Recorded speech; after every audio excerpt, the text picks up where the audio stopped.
Connection is weak. Not a great way to start. Hey everyone, this is Liberty Grows, and I'm super encouraged right now. I just walked out of the Southern Nevada Detention Center. Let me see if I can get that behind me. Where is it? Right there. I just came out from an hour-long visit with Cliven Bundy, who's a political prisoner being held here. He's been held for over a year without trial, without bail, which is completely unconstitutional, but had an awesome visit with him. I'm going to tell you all about it. You know, when I've been camping out here, we've got quite a camp set up, lots of supporters out just standing to march against prison abuse. But we've been camping out here. It was rainy and windy and cold last night, but our faith is strong. And so when we first came out, the prison, you know, tried to retaliate against the inmates and shut the place down and say they couldn't have any visitors, but they relented, and today they were allowed to get some visitors. So we've had dozens of people going in and visiting with some of the 19 political prisoners that are being held in there, and some of them are in solitary confinement, have not been able to come and see us, but I was able to have a great visit with Cliven that I want to tell you about, and then I'll give you some reports on some of the other visits. Now, this is the first time I've ever been inside a jail to visit with a prisoner, even though the Bible commands us to go and to visit those in chains. But so let me tell you a little bit about the experience. So when I first went in there, there's a lot of barbed wire. Is one of the first things you see. So we went down this long driveway here. There's a couple guards that take your name, ask who you're going to see.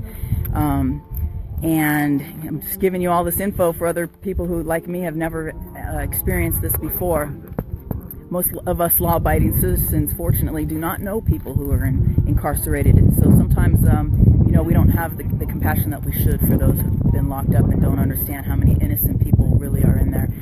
So, short drive down the driveway here to the parking lot, and then we see rows and rows of barbed wire. So there was five stories tall of barbed wire, and it's not just straight up and down, but it's sort of at an angle where you'd have like a stack of 5, and then 4, and then 3, and then 2, and then 1. So like just layer upon layer of heavy barbed wire.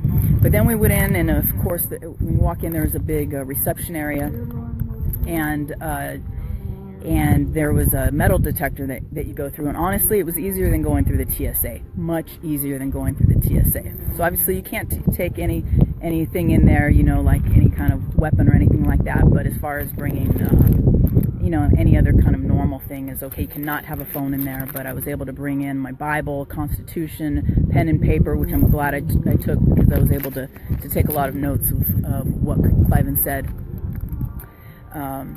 So then we just waited while they went and called him, and altogether I was in there for about 2 hours, so about an hour wait and then an hour to visit.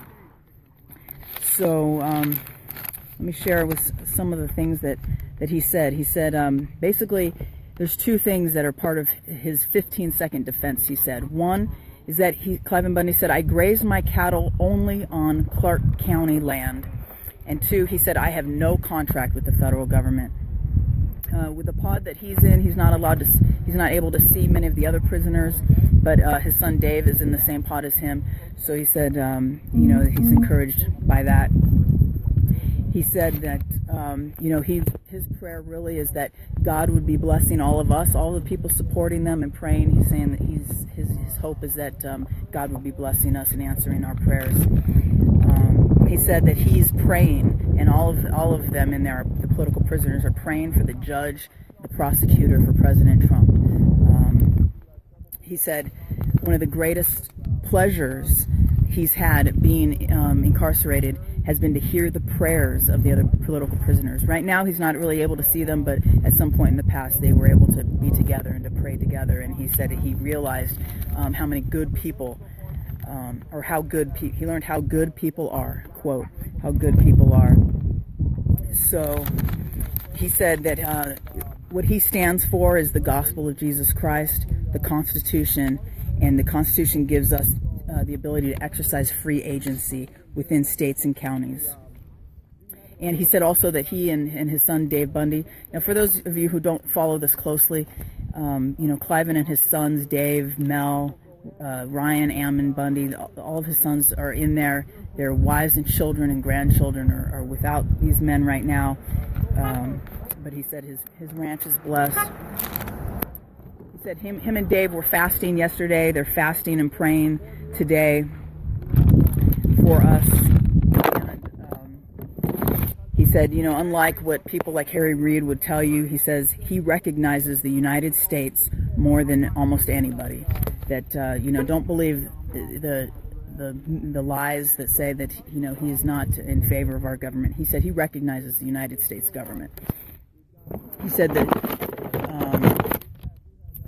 you know, that the problem is that the federal government is after limited power. Quote, they are after unlimited power. He said if he could get a message out to President Trump, he would want President Trump to sign an executive order and, quote, that every courthouse should have a U.S. Constitution chained to the desk. Okay? He said that Congress should have a Constitution chained to each desk.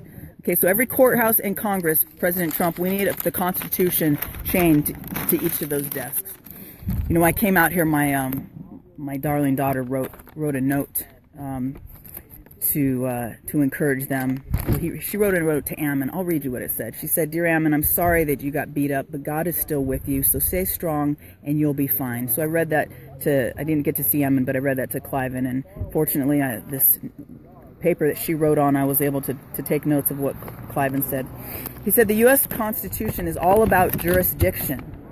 He said that plan will work anywhere in the world, this Republican form of government, where we have states, counties, county commissions, and then we elect the sheriff, we elect the judges, and then we the people of the jury. Okay, this is the Republican form of government, and this plan will work anywhere in the world. The U.S. Constitution is all about jurisdiction.